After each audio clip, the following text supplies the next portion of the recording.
Hey, I'm Naya. Welcome back to the channel. So the setup has changed a little bit again. This is how I feel most comfortable at the moment. So please let me know if you feel like it's cool and if you feel like the sound is okay. This is what matters to me the most. Basically, exciting news to begin with this video. I've created a Shadow Rabbit dedicated Discord server. So I have put the link in the description box of this video and all of the other ones. So if you would like to join, what I want this to be is just a community, just a place for us to hang out and basically, yeah, just chill there. You know, it doesn't have to be only Yu-Gi-Oh related, it can be life related or whatever. But if you feel like that's something for you, make sure to join us. It's very small at the moment since I just made it over the weekend, but hopefully it can grow. So you will be able to find the link to the Discord always in all of my videos from now on and the previous ones as well. So with that being said, I would also, as you can tell by the title of this video, we will be talking about cheating. So I would like to stress and emphasize as best as I can that I do not condone this in any way. The only purpose of making this video is to point out what people do sometimes, what I have seen be done. I will never ever tell you like, you know, move that many cards, you know, that's what people do when they stack. None of that, you know. This is not my intention in any way because I don't know how it's done. I don't cheat. I don't condone it. Like I said before, the only purpose of making this video is to tell you what people do and how you can prevent it. So hopefully this gives you some tips as to what to be mindful of when you're playing against someone. All right, so with that being said, I have split everything into a lot of categories. We're going to be talking about remote, tips for IRL, everything. So the first one, a very sad one, being stacking.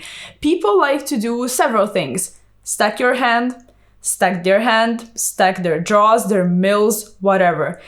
They have systems of doing it. And how you can prevent this is you need to be mindful of how your opponent's deck is shuffled. So a good tip would be what I always like to do personally before any round. If I get there to the table, this is IRL, but obviously you need to keep that in mind for remote duels also. If I get to the table before, I will never shuffle my deck until my opponent arrives. So they can see I'm power shuffling, they can check how I'm doing it, they can do whatever, then they can shuffle my deck. And if your opponent does not do that, this is the first indicator that something might be wrong. So what I like to do is just politely say, you know, maybe power shuffle your deck. It randomizes your deck the most. If you don't mind doing it, I would ask you to, but just be cool about it because sometimes people just forget. They genuinely do.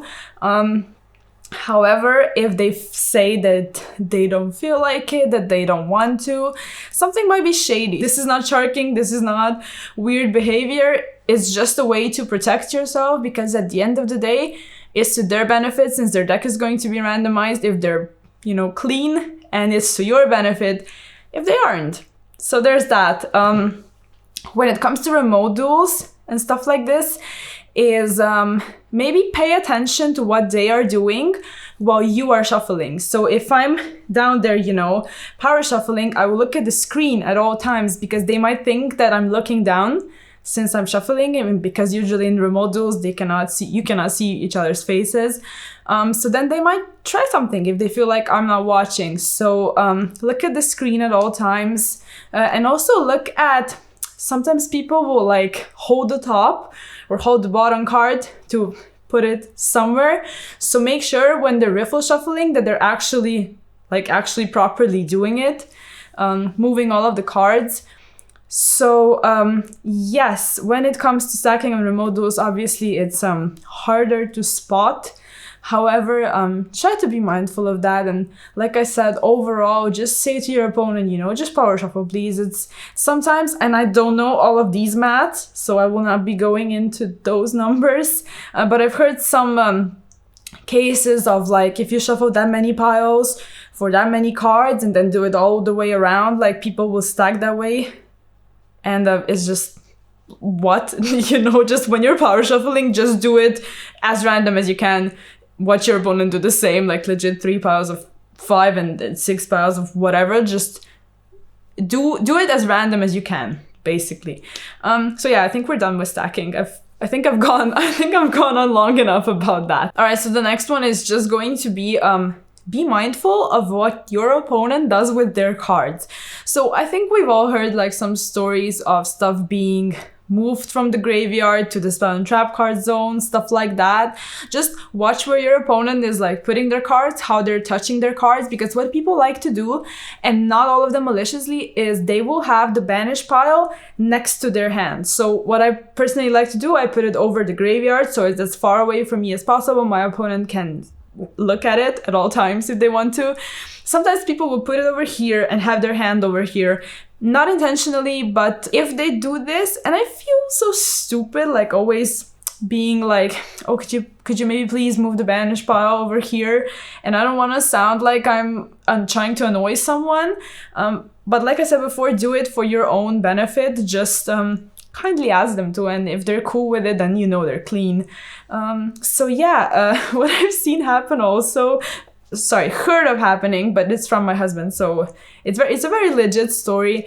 He was playing against someone, and his opponent played an invoked deck, hovered his hand over the graveyard, flicked the Alistair to the banish pile because he was in the graveyard, and attempted to use the invocation effect, trying to take the banished Alistair back to his hand. Thankfully, long story short, my husband caught it. He was just like, I just saw you do that. This was not cool.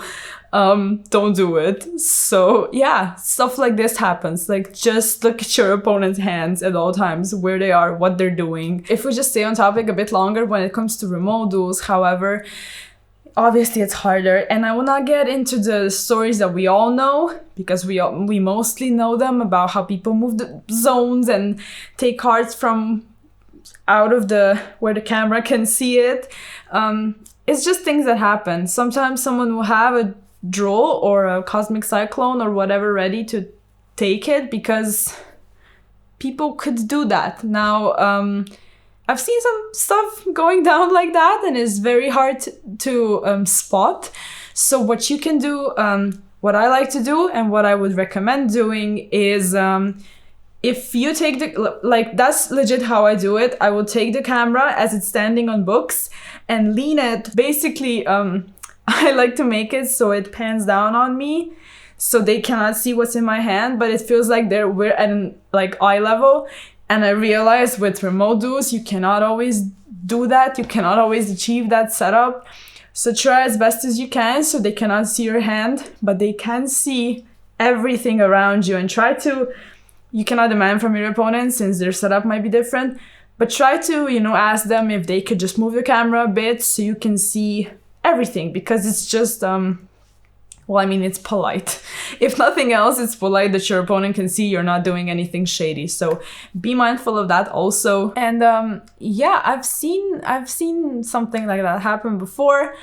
With my own two eyes, I saw some very illegal and weird stuff going on remote duels. And I was baffled by it, to be honest. That someone will go to the lengths of drawing extra cards and then throwing the extra ones in their lap, stuff like that. It's insane to see. So look at your opponent, look at what they're doing. And then the next type of cheating would be illegal activations. Now with this, the only piece of advice I can give you is you need to know the cards, because you don't always need to know every single effect, but if you know how PSCT works and also what sort of interactions there are between cards, you will be able to tell off legal activations, and just be mindful of that. Legit, I cannot tell you anything else. You need to know as much as you can so you can prevent being cheated by, someone actually resolving cards illegally and improperly and stuff like that. So please, at the very least, know what your deck does, and then also the most common interactions of the format, or how hand traps work, stuff like that, the damage step. I know some of that is very much a broad topic, but you want to know as much info as possible so as to prevent being cheated. And then another thing would be, and that's for IRL and remote duels, basically you can count out your opponent's side deck. That's public info. You need to know how many cards there are in the side deck, and if they start with 15, then after sighting, they need to have 15 cards there. So if you can count it out and, you know, you can for a fact tell, oh, you have 14 cards here, you have 16 cards here, or whatever, that's illegal. And you've been cheated intentionally or not, but that's something you need to keep in mind. Also, maybe try to roll the same dice as your opponent, because some die can be rigged. And then also sometimes they will rush through their stuff, their plays, their combo.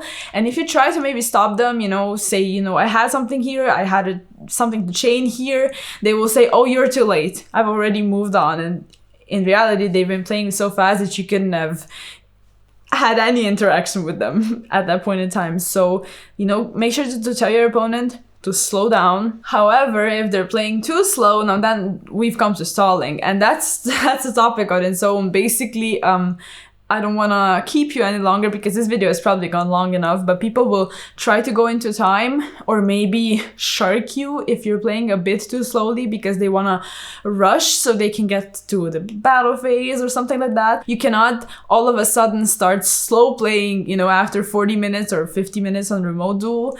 And of course, your opponent cannot rush through stuff if you maybe have interactions so they get to the battle phase. So keep the time in mind at all times, because if someone is trying to slow with Sky Striker and win with Kaina or something, like whatever, if they're trying to stall with Drytron and win with Natasha, just prevent them from doing that if they're being malicious, because you can call a judge over for that. And also for Remote Duels, you need to make sure that people are not proxying cards.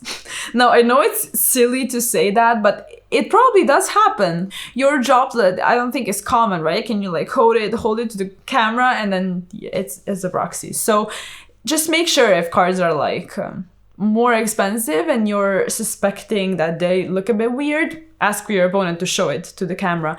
Also, sometimes I've heard occasions happen, and it's happened to me as well, but unintentionally, completely unintentionally, heard from the person. But sometimes people will, intentionally or not, pre-side you. Because, well, some of them don't know the rules, but some of them could maliciously side something in before game one because they know what you're on. So if a card is weird game one in their list, you maybe need to check with the judge to see if they can sort this out. And the last thing would be, this is also weird to say, but make sure your opponent's sleeves are actually the same color, because you have some like dark blue and black or like white and ivory, you know.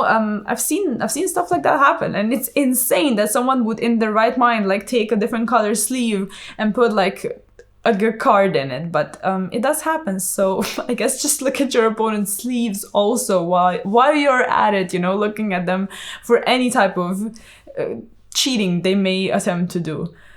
So yeah, I think that's pretty much it. I think I've gone on long enough.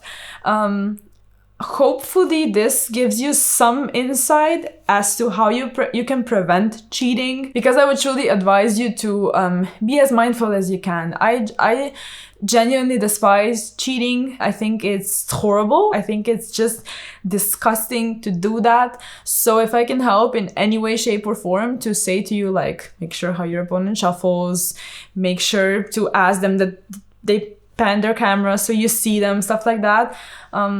I guess maybe I would say to you, take that to heart and actually do those stuff so you can prevent yourself from being cheated. So yeah, if you enjoyed this video, if you feel like you learned anything, make sure to give me a like, a sub, go to the Discord, please, because I truly want to try to build a community there. So make sure to join and also check out Twitch, and I will see you in the next one. Peace.